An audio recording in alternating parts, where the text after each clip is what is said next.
This is Mick Taylor's part to the intro of Wild Horses. He's playing a 6-string acoustic guitar tuned in Nashville tuning, and he starts off with the first 2 bars like this.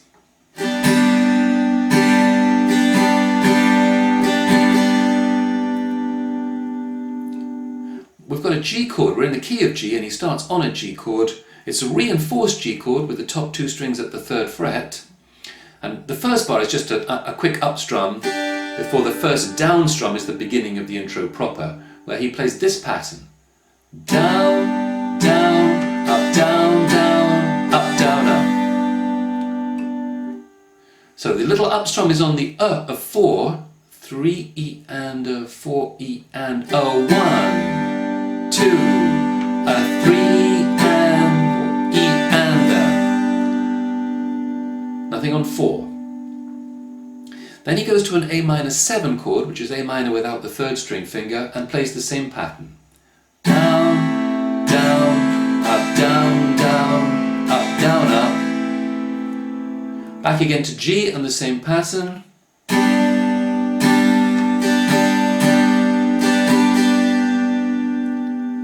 At bar 5 of the tab, back to A minor 7, and he's going to throw in a little lick here as he plays this.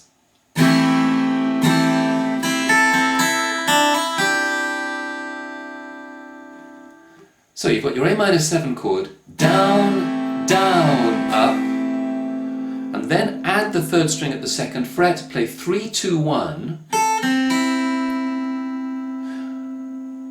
and then to the 4th string, hammer open to 2nd fret, and then opening the 3rd string again, play the 3rd string open. 1, 2, a 3E and 4E and 1 will be the return of G at bar 6, the last bar of the intro, where he plays this pattern, 6, down, up, down, down, down, up, down. 1, 2, a 3 and 4E and 1. And 1 is that B minor chord, which is the arrival of the verse, which we'll get into obviously in the verse lesson. Okay, so let's finish this one by playing that intro through one more time, Mick Taylor's part.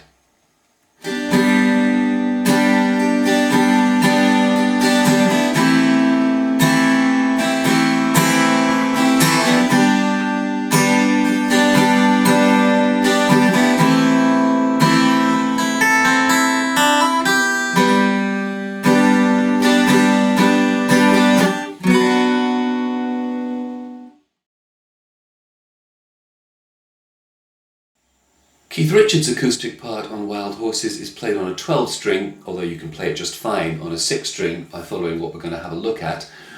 Whether you're playing on a 6 or a 12, first of all we've got to get it in tune. Keith is in open G tuning, his favourite tuning.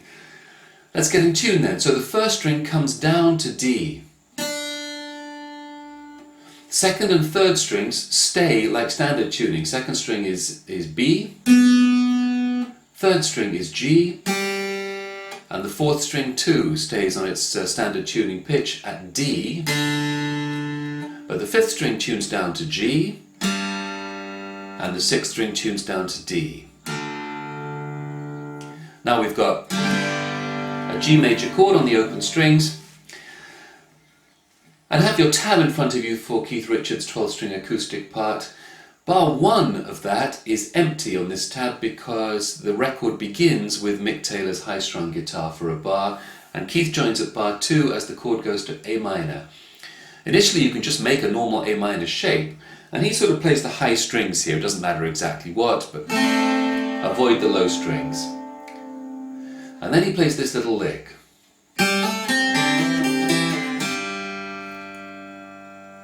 Which actually covers the first note of bar 3 as well.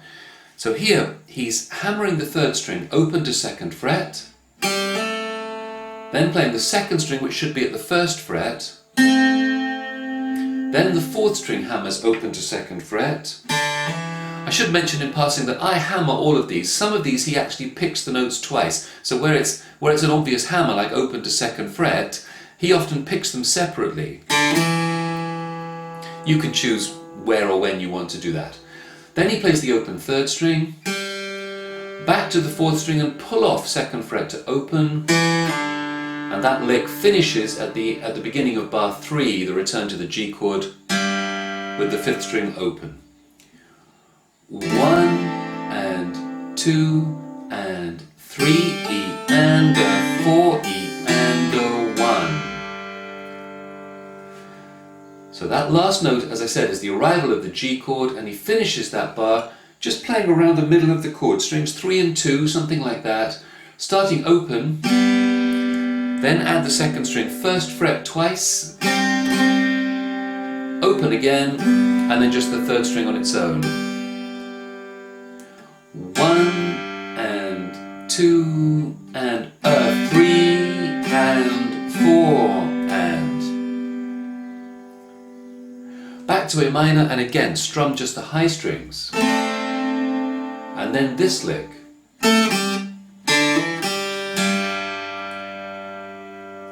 So again on the 3rd string he plays 2 and then open. And then stops that, don't let it ring. Come to the 4th string, hammer from open to 2nd fret. And then the 3rd string open. And the 5th string open. Finishes that lick. 1 and 2 and 3 E and 4 E and 1. And again that 5th string open there on the return of the G chord is followed by the same little 2-string thing where the 2nd string is open to 1st fret that we played at bar 3. And that's the end of the intro. The next thing you'll play will be the B minor of the verse, which we'll get into, of course, in the video lesson covering the verse. So let's play through that intro one more time, starting with an imaginary Mick Taylor guitar on a G chord. 1, 2, 3, in comes Keith.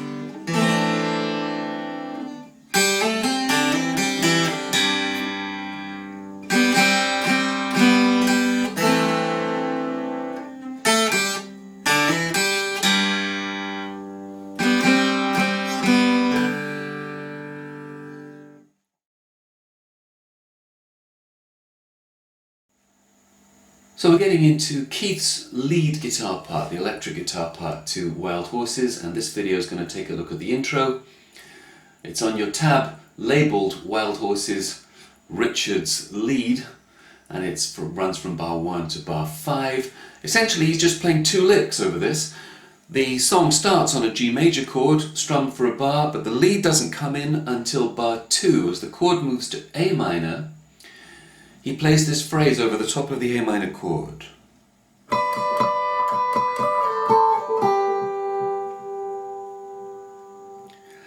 So he's starting with the 1st string 10th fret and the 2nd string 12th fret. He plays that for a sequence of double stops, double stop when we play 2 notes together. It's 5 times in that rhythm. Now then you hit it a 6th time and you slide it down to frets 8 and 10. And then the only slightly tricky part of this is you play those 2 again and slide them down, but this time to 7 and 8. So your ring finger either slides down to compress the space to 1 fret. Some people would do it that way. I prefer to switch the fingers and have the middle finger take over.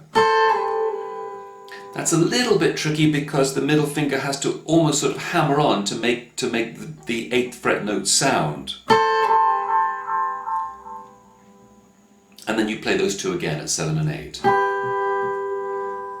That, last time you played them, is as the chord moves back to G, and here we're actually playing a fragment of a G chord. It's a fragment out of what would be the D shape.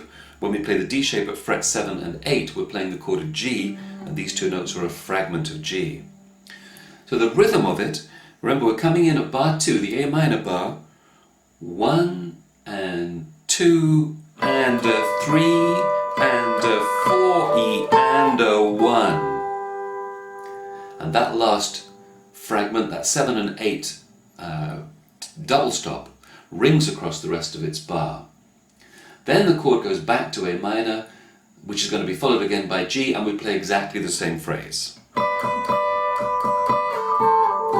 and 2 and 3 and 4 and B minor, which is the arrival of the verse. And we'll get into what Keith is playing over the verse in the next video.